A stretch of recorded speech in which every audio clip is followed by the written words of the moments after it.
Miércoles 3 de julio. Parecía mentira, pero Aníbal no lo veía desde que volvió de Brasil a principios de mayo. Ayer me llamó y me dejó contento.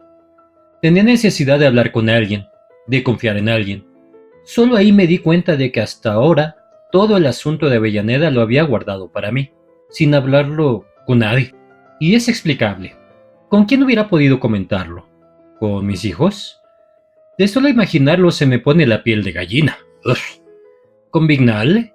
Me figuró su guiño de malicia, su palmadita en el hombro, su risotada cómplice y de inmediato me vuelvo indeclinablemente reservado. ¿Con la gente del empleo? Sería un horrible paso en falso y, a la vez, la absoluta seguridad de que Avellaneda habría de abandonar la oficina. Pero aun si ella no trabajara ahí, creo que tampoco tendría fuerzas para hablar de mí mismo en esos términos. En las oficinas no hay amigos. Hay tipos que se ven todos los días, que rabian juntos o separados, que hacen chistes y se los festejan, que se intercambian sus quejas y se transmiten sus rencores, que murmuran del directorio en general y adulan a cada director en particular. Esto se llama convivencia, pero solo por espejismo la convivencia puede llegar a parecerse a la amistad. En tantos años de oficina, confieso que Avellaneda es mi primer afecto verdadero. Lo demás tiene la desventaja de la relación no elegida, del vínculo impuesto por las circunstancias.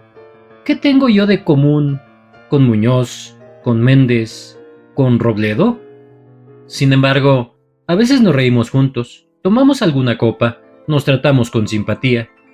En el fondo, cada uno es un desconocido para los otros, porque en este tipo de relación superficial se habla de muchas cosas, pero nunca de las vitales, nunca de las verdaderamente importantes y decisivas.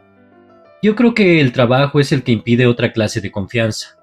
El trabajo, esa especie de constante martilleo o de morfina o de gas tóxico. Alguna vez, uno de ellos, Muñoz especialmente, se me ha acercado para iniciar una conversación realmente comunicativa.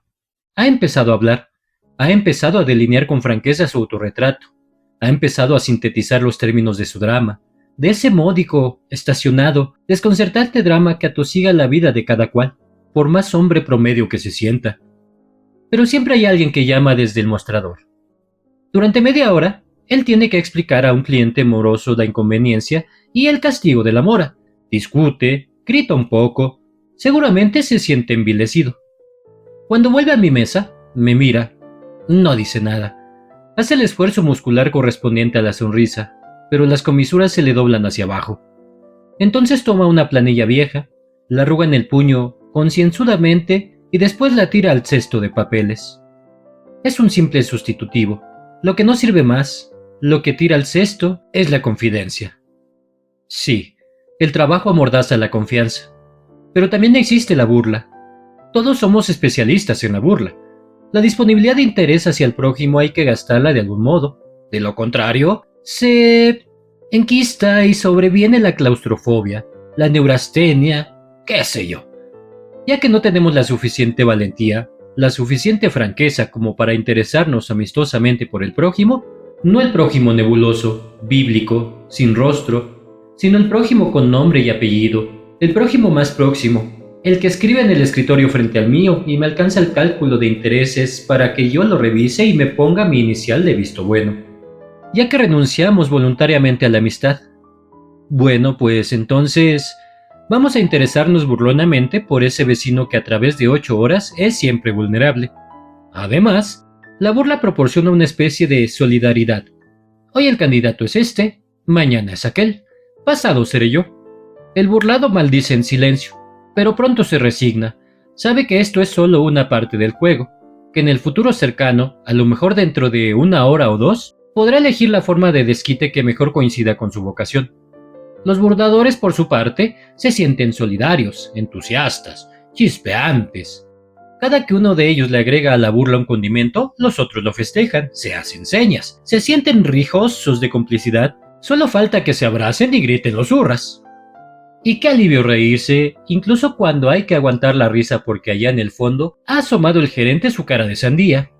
¡Qué desquite contra la rutina, contra el papeleo, contra esa condena que significa estar 8 horas enredado en algo que no importa, en algo que hace hinchar las cuentas bancarias de esos inútiles que pecan por el mero hecho de vivir, de dejarse vivir, De esos inanes que creen en Dios solo porque ignoran que hace mucho tiempo que Dios ha dejado de creer en ellos. La burla y el trabajo. ¿En qué difieren? ¿En qué difieren después de todo? ¿Y qué trabajo nos da la burla? ¡Ah, qué fatiga! ¿Y qué burla es este trabajo? ¡Qué mal chiste! Jueves 4 de julio. Hablé largamente con Aníbal. Es la primera vez que pronuncio ante alguien el nombre de Avellaneda. Es decir, la primera vez que lo pronuncio con el verdadero sentido que ese nombre tiene para mí. En algún momento, mientras se lo relataba, me pareció que veía todo el asunto desde fuera, como un espectador profundamente interesado. Aníbal me escuchó con religiosa atención. ¿Y por qué no te casas? No entiendo bien el matiz de ese escrúpulo. Me parecía mentira que no lo entendiese. Estaba tan claro. Vuelta a la explicación, al cliché de la explicación que yo me doy desde el comienzo. Mi edad, su edad, yo dentro de 10 años, ella dentro de 10 años, el afán de no perjudicarla, el otro afán de no parecer ridículo, el goce del presente, mis 3 hijos, etcétera, etcétera. ¿Y te parece que así no la perjudicas? Claro, eso es inevitable, pero de todos modos la perjudico menos que encadenándola. ¿Y ella qué dice? ¿Está de acuerdo? Eso se llama una pregunta incómoda. No sé si está de acuerdo. En su oportunidad, ella dijo que sí, pero la verdad es que no sé si está de acuerdo. ¿Podrá ser que ella prefiera la situación estable, oficialmente estable y consagrada? ¿Me estaré diciendo que lo hago por ella y lo estaré haciendo realmente por mí? ¿Es al ridículo que le temes o a otra cosa? Evidentemente, el tipo estaba decidido a poner el dedo en la llaga. ¿Qué querés decir con eso? Me pediste que fuera franco, ¿no? Quiero decir que a mí me parece muy claro todo el problema. Lo que te pasa es que tenés miedo de que dentro de 10 años ella te ponga cuernos. Qué feo eso de que le digan a uno la verdad, sobre todo si se trata de una de esas verdades que uno ha evitado decirse aún en los solilocos matinales, cuando recién se despierta y murmura pavadas amargas, profundamente antipáticas, cargadas de autorrencor, a las que es necesario disipar antes de despertarse por completo y ponerle la máscara que, en el resto del día, verá a los otros y verá a los otros. Así que tengo miedo de que dentro de 10 años ella me ponga cuernos. A Aníbal le contesté una palabrota, que es la reacción tradicionalmente varonil para cuando a uno lo tratan de cornudo, aunque sea a larga distancia y a largo plazo. Pero la duda siguió girando en mi cabeza, y en el momento en que lo escribo, no puedo evitar sentirme un poco menos generoso, un poco menos equilibrado, un poco más vulgar y desabrido. Sábado 6 de julio. Llovió a baldes, después del mediodía. Estuvimos 20 minutos en una esquina, esperando que llegara la calma, mirando desalentadamente a la gente que corría, pero nos estábamos enfriando sin remedio y yo empecé a estornudar con una regularidad amenazadora. Conseguir un taxi era una especie de imposible. Estábamos a 2 cuadras del apartamento y decidimos ir a pie. En realidad, corrimos también nosotros como enloquecidos y llegamos al apartamento en 3 empapados minutos. Quedé por un rato con una gran fatiga, echado como una cosa inútil sobre la cama. Antes tuve fuerzas, sin embargo, para buscar una frazada y envolverla a ella. Se había quitado el saco, que chorreaba, y también la pollera, que quedó hecha una lástima. De a poco me fui calmando y a la media hora ya había entrado en calor. Fui a la cocina, encendí el primus, puse agua a calentar. Desde el dormitorio, ella me llamó. Se había levantado, así envuelta en la frazada, y estaba junto a la ventana mirando llover. Me acerqué. Yo también miré cómo llovía. No dijimos nada por un rato. De pronto, tuve conciencia de que ese momento, de que esa rebanada de cotidianidad, era el grado máximo de bienestar. Era la dicha. Nunca había sido tan plenamente feliz como en ese momento, pero tenía la hiriente sensación de que nunca más volvería a serlo, por lo menos en ese grado, con esa intensidad. La cumbre es así, claro que es así. Además estoy seguro de que la cumbre es solo un segundo, un breve segundo, un destello instantáneo, y no hay derecho a prórrogas. Allá abajo, un perro trotaba sin prisa y con bozal, resignado a lo irremediable. De pronto, se detuvo y obedeciendo a una rara inspiración, levantó una pata. Después siguió su trote tan sereno. Realmente, parecía que se había detenido a cerciorarse de que seguía lloviendo. Nos miramos a un tiempo y soltamos la risa. Me figuré que el hechizo se había roto, que la famosa cumbre había pasado. Pero ella estaba conmigo, podía sentirla, palparla, besarla. Podía decir simplemente, Avellaneda. Avellaneda es, además, un mundo de palabras. Estoy aprendiendo a inyectarle cientos de significados y ella también aprende a conocerlos. Es un juego. De mañana digo, Avellaneda. Y significa buenos días. Hay un Avellaneda que es reproche, otros que es aviso, otros más que es disculpa. Pero ella me malentiende a propósito, para hacerme rabiar. Cuando pronuncio la Avellaneda que significa hagamos el amor, ella muy ufana contesta, ¿te parece que me vaya ahora? Es tan temprano. Oh, los viejos tiempos en que Avellaneda era solo un apellido, el apellido de la nueva auxiliar. Solo hace 5 meses que anoté, la chica no parece tener muchas ganas de trabajar, pero al menos entiende lo que uno le explica. La etiqueta para identificar a aquella personita de frente ancha y boca grande que miraba con enorme respeto. Ahí está ahora, frente a mí, envuelta en una frazada. No me acuerdo cómo era cuando me parecía insignificante, inhíbida, nada más que simpática. Solo me acuerdo de cómo es ahora, una deliciosa mujercita que me atrae, que me alegra absurdamente el corazón, que me conquista. Parpadeé conscientemente para que nada estorbara después. Entonces, mi mirada la envolvió, mucho mejor que la frazada. En realidad, no era independiente de mi voz, que ya había empezado a decir, Avellaneda. Y esta vez, me entendió perfectamente. Domingo 7 de julio. Un día de sol espléndido, casi otoñal. Fuimos a Carrasco. La playa estaba desierta, tal vez debido a que, en pleno julio, la gente no se anima a creer en el buen tiempo. Nos sentamos en la arena. Así con la playa vacía, las olas se vuelven imponentes. Son ellas solas las que gobiernan el paisaje. En ese sentido, me reconozco lamentablemente dócil, maleable.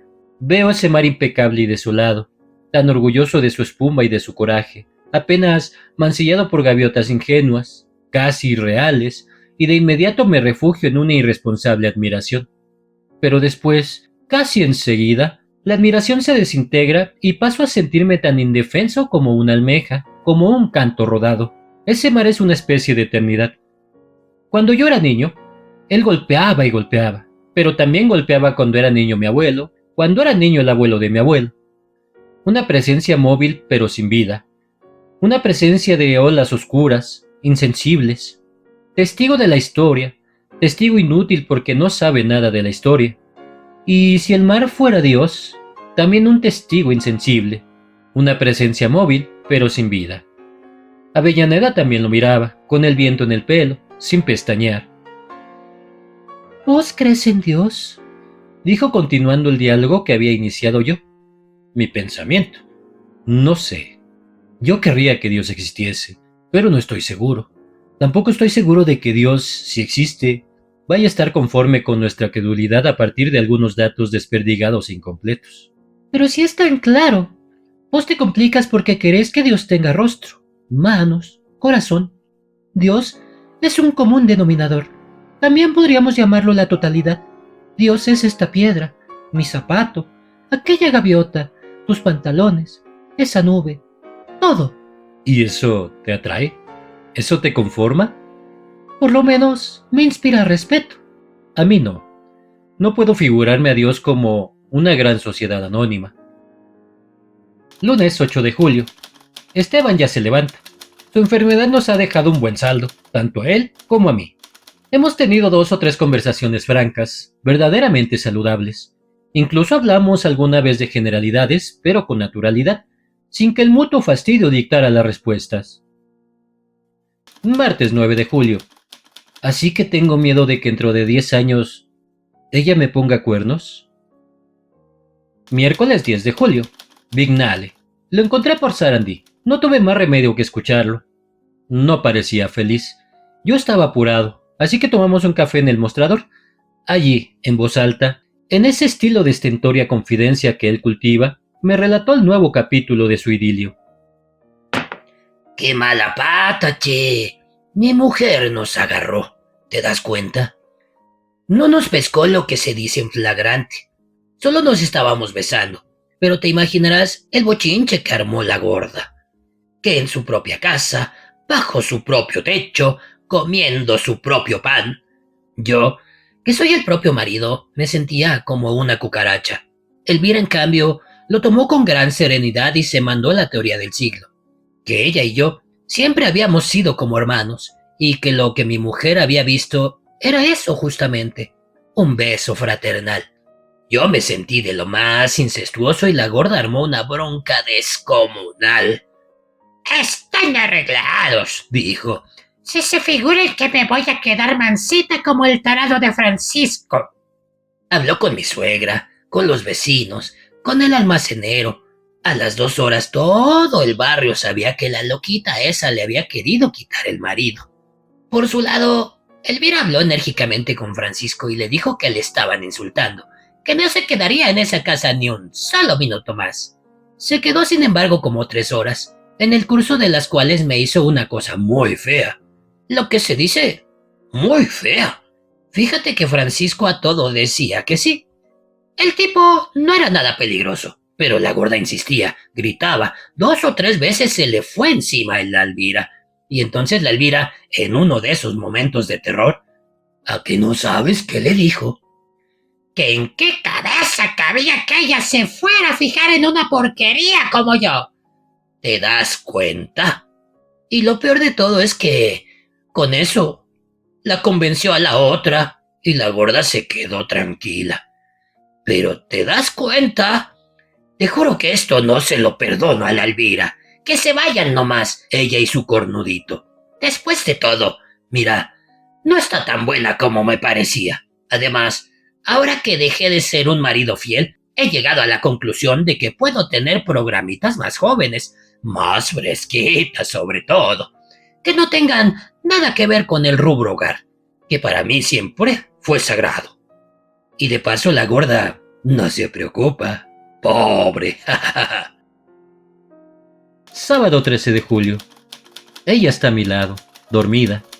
Estoy escribiendo en una hoja suelta. Esta noche lo pasaré a la libreta. Son las 4 de la tarde, el final de la siesta.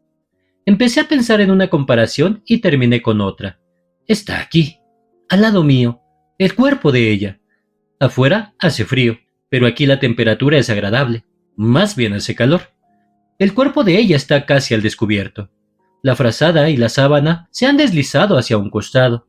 Quise comparar este cuerpo con mis recuerdos del cuerpo de Isabel. Evidentemente, eran otras épocas. Isabel no era delgada. Sus senos tenían volumen y por eso caían un poco. Su ombligo era hundido, grande, oscuro, de márgenes gruesos. Sus caderas eran lo mejor, lo que más me atraía. Tengo una memoria táctil de sus caderas. Sus hombros eran llenos, de un blanco rosáceo. Sus piernas estaban amenazadas por un futuro de varices, pero todavía eran hermosas, bien torneadas. Este cuerpo que está a mi lado no tiene absolutamente ningún rasgo en común con aquel. Avellaneda es flaca. Su busto me inspira un poquito de piedad. Sus hombros están llenos de pecas, su ombligo es infantil y pequeño. Sus caderas también son lo mejor. ¿O será que las caderas siempre me conmueven?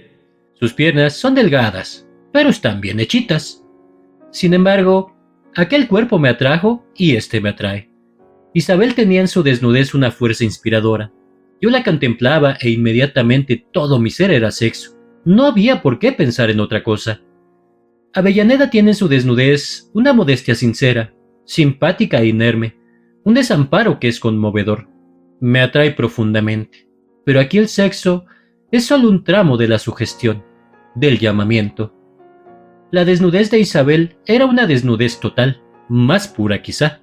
El cuerpo de Avellaneda es una desnudez con actitud. Para quererla a Isabel bastaba con sentirse atraído por su cuerpo. Para quererla a Avellaneda es necesario querer el desnudo más la actitud, ya que ésta es por lo menos la mitad de su atractivo. Tener a Isabel entre los brazos significaba abrazar un cuerpo sensible a todas las reacciones físicas y capaz también de todos los estímulos lícitos. Tener en mis brazos la concreta delgadez de Avellaneda significa abrazar además su sonrisa, su mirada, su modo de decir, el repertorio de su ternura, su resistencia a entregarse por completo y las disculpas por su resistencia. Bueno, esa era la primera comparación, pero vino la otra, y esa otra me dejó gris, desanimado. Mi cuerpo de Isabel y mi cuerpo de Avellaneda. Ah, qué tristeza. Nunca he sido un atleta. Líbreme Dios. Pero aquí había músculos, aquí había fuerza, aquí había una piel lisa, tirante, y sobre todo, no había tantas otras cosas que desgraciadamente ahora hay. Desde la calvicie desequilibrada, el lado izquierdo es el más desierto, la nariz más ancha, la verruga del cuello, hasta el pecho con islas pelirrojas, el vientre retumbante, los tobillos varicosos, los pies con incurable, deprimente micosis. Frente a Avellaneda, no me importa. Ella me conoce así, no sabe cómo he sido, pero me importa ante mí. Me importa reconocerme como un fantasma de mi juventud, como una caricatura de mí mismo. Hay una compensación quizá, mi cabeza, mi corazón, en fin. Yo, como ente espiritual, quizás sea hoy un poco mejor que en los días y las noches de Isabel. Solo un poco mejor. Tampoco conviene ilusionarse demasiado. Seamos equilibrados, seamos objetivos, seamos sinceros, vaya. La respuesta es... ¿eso cuenta? Dios, si existe, debe estar allá arriba haciéndose cruces. Avellaneda, oh, ella existe. Está ahora, acá abajo, abriendo los ojos. Lunes 15 de julio. Al fin de cuentas, puede ser que Aníbal tenga razón, que yo le esté sacando el cuerpo al matrimonio. Más por miedo al ridículo que por defender el futuro de Avellaneda. Y eso no estaría bien. Porque hay una cosa cierta, y es que la quiero. Esto lo escribo solo para mí, así que no importa que suene cursi. Es la verdad. Punto. Por lo tanto, no quiero que sufra. Yo creía, en realidad creía saberlo, que estaba eludiendo una situación estable para que Avellaneda siempre estuviera libre, para que, dentro de unos años, no se sintiera encadenada a un vejestorio. Si ahora resulta que eso era solo un pretexto ante mí mismo, mientras que la verdadera razón era una especie de seguro contra futuros engaños, está bastante claro que habría que cambiar toda la estructura, todo el aparato exterior de esta unión. Quizá ella sufra más con una situación clandestina, siempre provisoria, que sintiéndose amarrada a un tipo que la dobla en edad. Después de todo, en mi miedo al ridículo la estoy juzgando mal, y eso es una porquería de mi parte. Yo sé que es buena persona, que está hecha de buena pasta. Sé que si alguna vez se enamorase de alguien, no me dejaría en esa humillante ignorancia que constituye la afrenta de los burlados. ¿Acaso me lo diría o, de algún modo, yo captaría el trance y tendría la suficiente serenidad como para entenderlo? Pero tal vez sería mejor hablarlo con ella, otorgarle el poder de decidir por sí misma, ayudarla a sentirse segura. Miércoles 17 de julio. Blanca estuvo triste hoy. Jaime, ella y yo cenamos en silencio. Esteban hacía su primera salida nocturna después de la enfermedad. No dije nada durante la comida, porque demasiado sé cómo reacciona Jaime. Después, cuando él se fue, virtualmente sin saludar, no puede tomarse como buenas noches el gruñido que antecedió al portazo. Me quedé leyendo el diario en el comedor y Blanca se demoró expresamente mientras levantaba la mesa. Tuve que alzar el diario para que ella retirara el mantel y entonces la miré. Tenía los ojos semillorosos. ¿Qué pasa con Jaime?, le pregunté. Con Jaime y con Diego. Me peleé con los dos. Demasiado enigmático. No podía imaginarme a Jaime y a Diego aliados contra ella. Diego dice que Jaime es un marica, por eso me peleé con Diego. Me golpeó 2 veces la palabra, porque iba dirigida a mi hijo y porque le había dicho Diego, en quien cifro esperanzas, en quien confío. ¿Y se puede saber con qué motivo tu dichoso Diego se permite insultar? Blanca sonrió con un poco de amargura. Eso es lo peor, que no es un insulto, Es la verdad. Por eso me peleé con Jaime. Era evidente que Blanca se violentaba al decir todo eso, sobre todo por ser yo el destinatario de la revelación. A mí mismo me sonó falso cuando dije: ¿y vos le das más crédito a la calumnia de Diego que lo que diga tu hermano? Blanca bajó los ojos. En la mano tenía la panera. Era la imagen del patetismo, de un patetismo conmovedor y de entrecasa. Justamente. Dijo. Es el propio Jaime quien lo dice. Hasta ese momento nunca había pensado que mis ojos se pudieran abrir tanto. Me dolían las sienes. Así que esos amigos, balbuceé. Sí, Dijo ella. Era un mazazo. Sin embargo, me di cuenta de que en el fondo de mí mismo ya existía una sospecha. Por eso, solo por eso, la palabra no sonaba del todo nueva para mí. una cosa te pido. Agregó. No le digas nada. Está perdido. No siente escrúpulos, ¿sabes? Dice que las mujeres no lo atraen, que es algo que él no ha buscado, que cada uno tiene la naturaleza que Dios le dio y que a él no le dio la capacidad de sentirse atraído por las mujeres. Se justifica con ardor. Te aseguro que no tiene complejo de culpa. Entonces dije, sin ninguna convicción: Si le reviento la cabeza a trompadas, vas a ver cómo le viene el complejo de culpa. Blanca se rió, por primera vez en la noche. No me defraudes. Yo sé que no vas a hacer eso. Entonces me entró el desánimo, un desánimo horrible, sin esperanza. Se trataba de Jaime, de mi hijo, el que heredó la frente y la boca de Isabel. ¿Hasta dónde llegaba mi culpa y dónde empezaba la de él? Es cierto que yo no lo entendí como debía, que no pude suplir totalmente a la madre. Yo no tengo vocación de madre, ni siquiera estoy demasiado seguro de mi vocación de padre. Pero, ¿esto qué tiene que ver con que él haya terminado así? Quizá yo hubiera podido cortar esas amistades en su comienzo. Quizá si lo hubiera hecho, él habría seguido viéndose con ellos sin que yo lo supiera. Tengo que hablarle, dije, y Blanca pareció resignarse a la tormenta. Y además, tenés que reconciliarte con Diego, agregué. Jueves 18 de julio.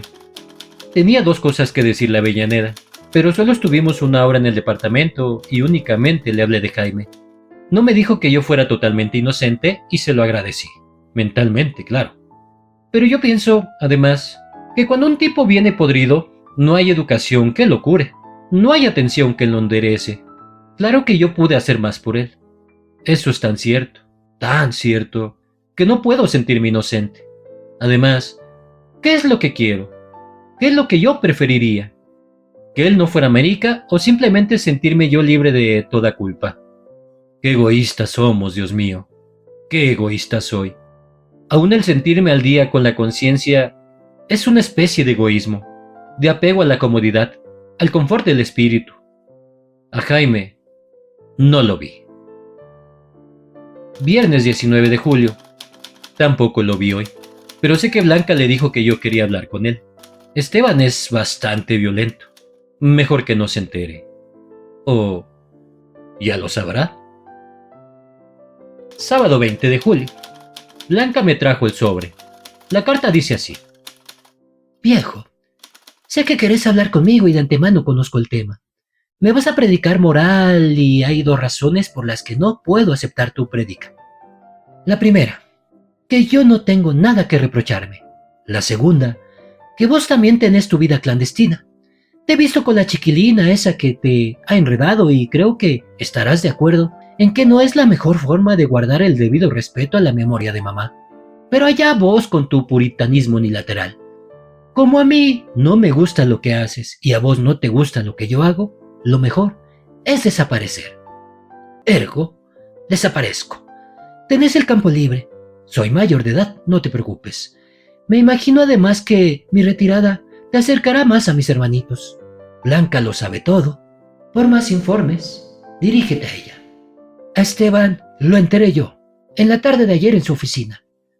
Para tu tranquilidad, debo confesarte que reaccionó como todo un machito y me dejó un ojo negro. El que aún tengo abierto me alcanza para ver el futuro. No es tan malo, ya verás. y dirigir la última mirada a mi simpática familia, tan pulcra, tan formal. Saludos, Jaime. Le alcancé el papel a Blanca. Lo leyó detenidamente y dijo: Ya se llevó sus cosas esta mañana. Estaba pálida cuando agregó: ¿Y lo de la mujer? ¿Es cierto? Es y no es, dije. Es cierto que mantengo un vínculo con una mujer, una muchacha casi. Vivo con ella. No es cierto, en cambio, que ello signifique una ofensa a tu madre. Me parece que tengo derecho a querer a alguien. Bueno, a esta muchacha la quiero.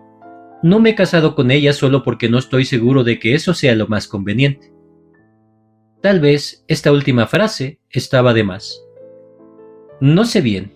Ella tenía los labios apretados. Creo que vacilaba entre cierto atavismo filial y un sentido muy simple de lo humano. ¿Pero es buena? Preguntó ansiosa. Sí, es buena, dije. Respiró aliviada. Aún me tiene confianza. También yo respiré aliviado, al sentirme capaz de provocar esa confianza. Entonces obedecí a esa repentina inspiración. ¿Es mucho pedirte que la conozcas?, Yo misma te lo iba a pedir, dijo. No hice comentarios, pero el agradecimiento estaba en mi garganta. Domingo 21 de julio. Quizá, al principio, cuando lo nuestro empezó, lo hubiera preferido. Ahora, creo que no. Lo anoto antes que nada, porque tengo miedo de olvidar. Esa fue su respuesta, porque esta vez le hablé con toda franqueza. El tema del matrimonio fue discutido hasta agotarlo. Antes de que viniéramos aquí, al apartamento, yo me di cuenta de que a vos te resulta penoso pronunciar esa palabra. Un día la dijiste, en el zaguán de mi casa, y por haberla dicho tenés toda mi gratitud. Sirvió para que yo me decidiera a creer en vos, en tu cariño, pero no podía aceptarla, porque hubiera sido una base falsa para este presente, que era futuro entonces. De aceptarla, hubiera tenido que aceptar también que vos te doblegaras, que te obligaras a una decisión para la que no estabas maduro. Me doblegué yo, en cambio, pero, como es lógico, puedo estar más segura de mis reacciones que de las tuyas. Yo sabía que, aun doblegándome, no te guardaría rencor. Si te forzaba a doblegarte, en cambio, no sabía si vos me guardarías un poco de rencor. Ahora todo pasó. Ya caí. Hay algo atávico en la mujer que la lleva a defender la virginidad, a exigir y exigirse las máximas garantías para rodear su pérdida. Después, cuando una ya cayó, entonces se da cuenta de que todo era un mito, una vieja leyenda para cazar maridos. Por eso te digo que ahora no estoy segura de que el matrimonio sea nuestra mejor solución. Lo importante es que estemos unidos por algo. Ese algo existe. ¿Verdad que sí? Ahora bien, ¿no te parece más poderoso, más fuerte, más lindo que lo que nos una sea eso, que verdaderamente existe y no un simple trámite, el discurso ritual de un juez apurado y panzón? Además están tus hijos. Yo no quiero aparecer como queriendo disputar tu vida con la imagen de tu mujer. No quiero que ellos sientan celos en representación de su madre. Y finalmente, está tu miedo al tiempo, a que te vuelvas viejo y yo mire a otra parte. No seas tan mimoso. Lo que más me gusta de vos es algo que no habrá tiempo capaz de quitármelo. Más que sus verdades, eran mis deseos los que ella enunciaba tan calmosamente. Por otra parte, qué agradables de oír. Lunes 22 de julio. Preparé cuidadosamente el encuentro, pero Avellaneda no sabía nada. Estábamos en la confitería. Muy pocas veces salimos juntos. Ella siempre está nerviosa y cree que nos va a ver alguien de la oficina. Yo le digo que tarde o temprano eso tiene que ocurrir. Tampoco nos vamos a pasar la vida encerrados en el apartamento. Por sobre el pocillo, ella vio mi mirada. ¿A quién viste? ¿Alguno de allá? Allá es la oficina. No, no es de allá, pero es alguien que quiere conocerte. Se puso tan nerviosa que por un momento me arrepentí de haberle provocado esta prueba.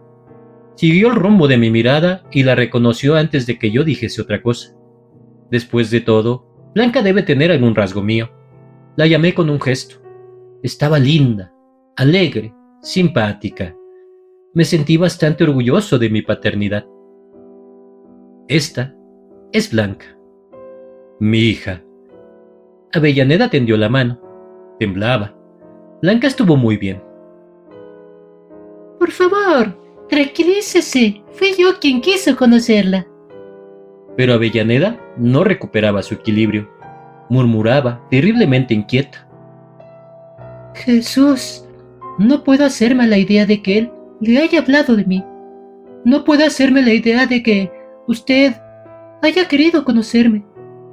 Perdóneme, debo parecerle no sé qué.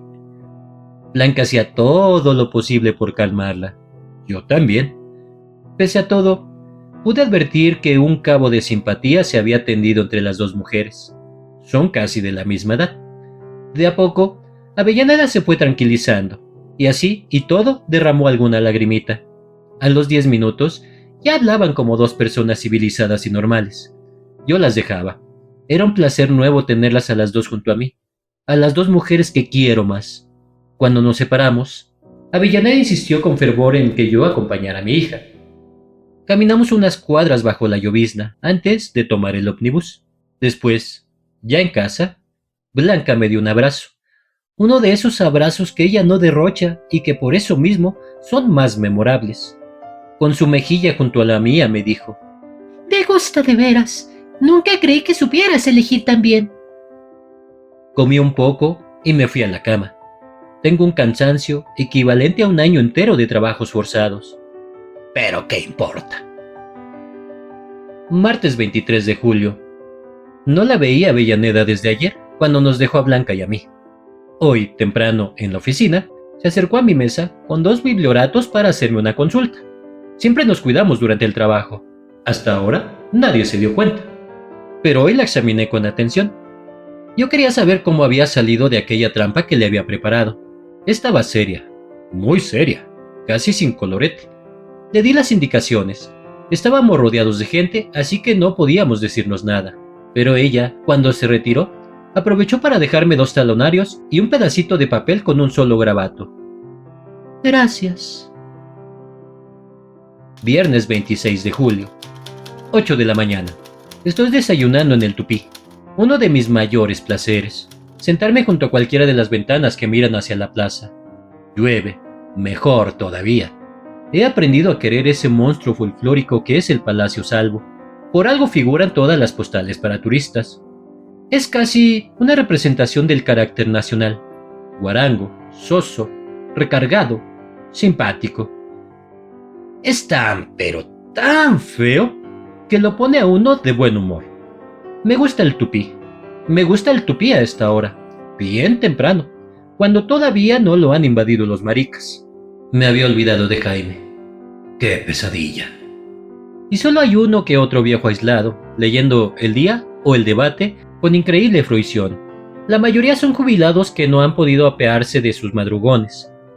¿Seguiré yo viniendo al tupí cuando me jubile? ¿No podré acostumbrarme a disfrutar la cama hasta las 11 como un hijo de director cualquiera?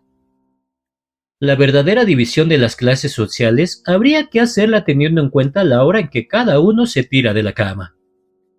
Se acercó Biancamano, el mozo amnésico, eficientemente cándido y risueño.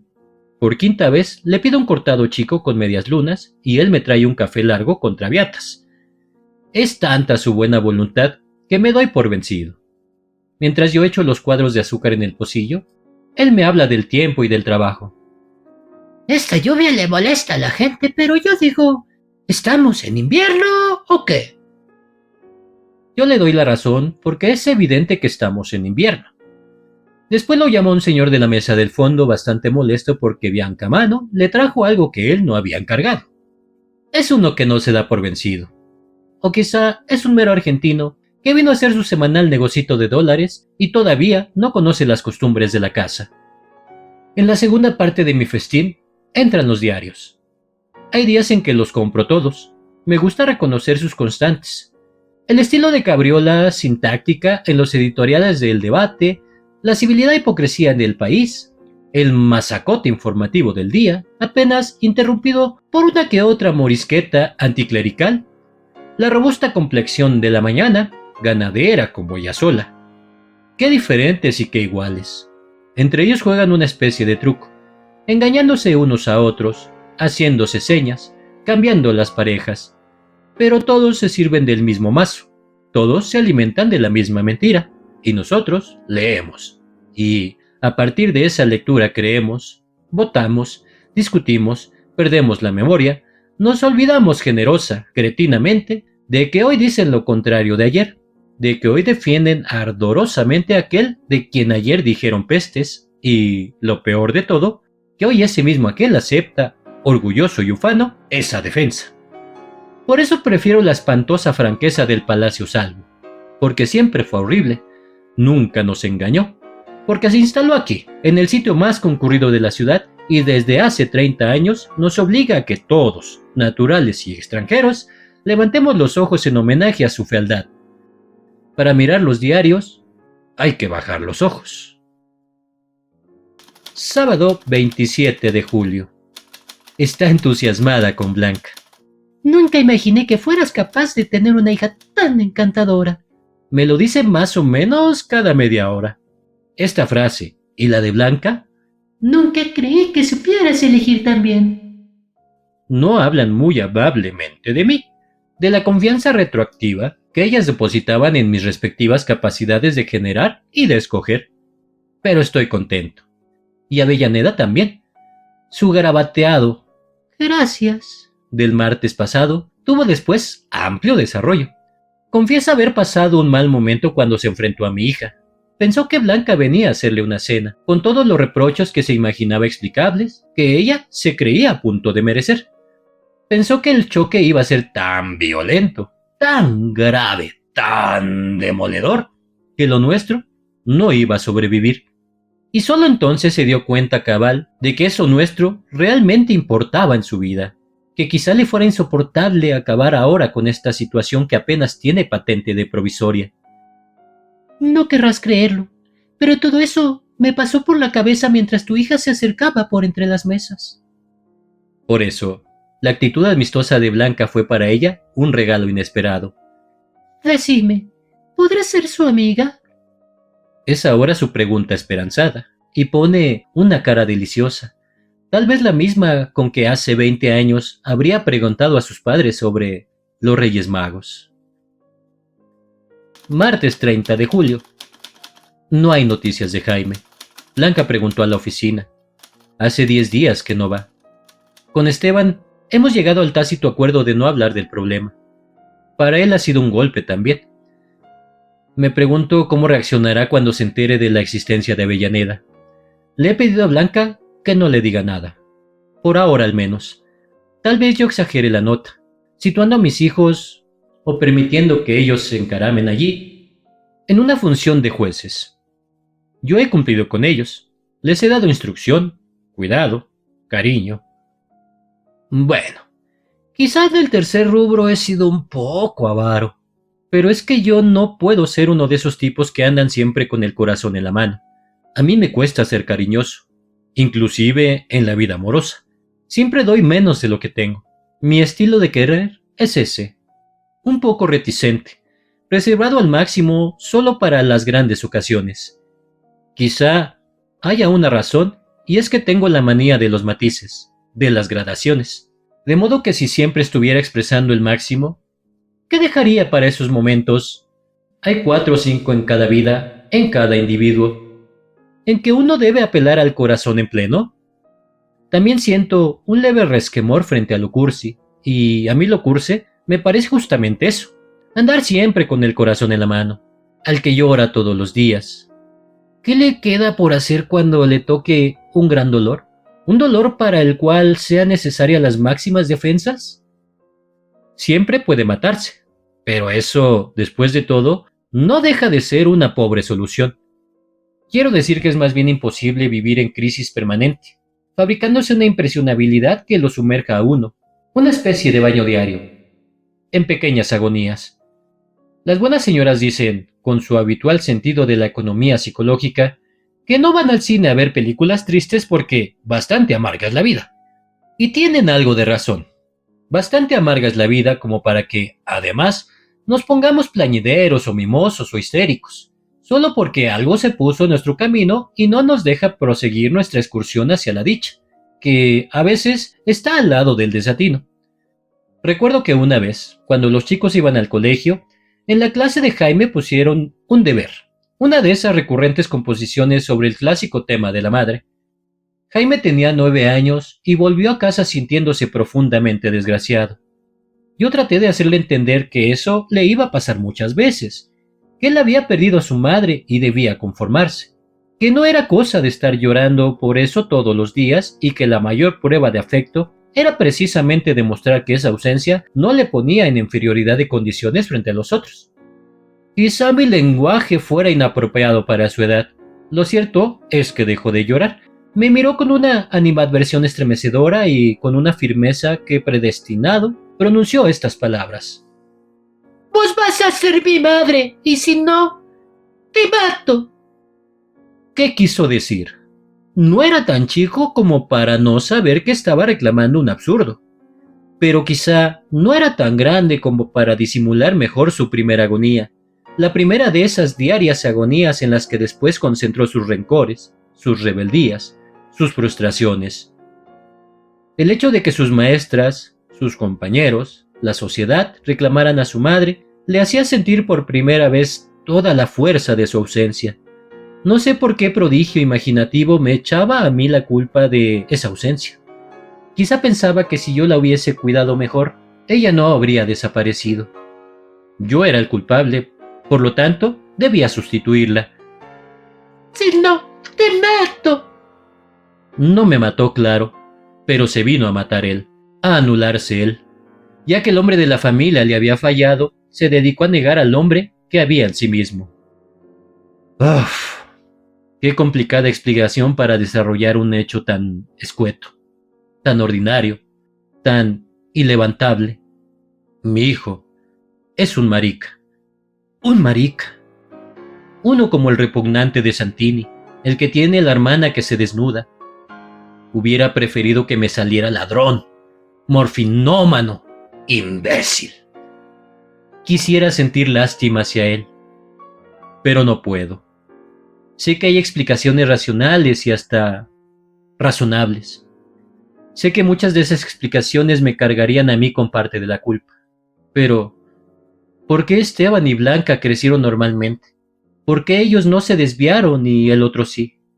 Justamente el otro, el que yo más quería. Nada de lástima. Ni ahora, ni nunca.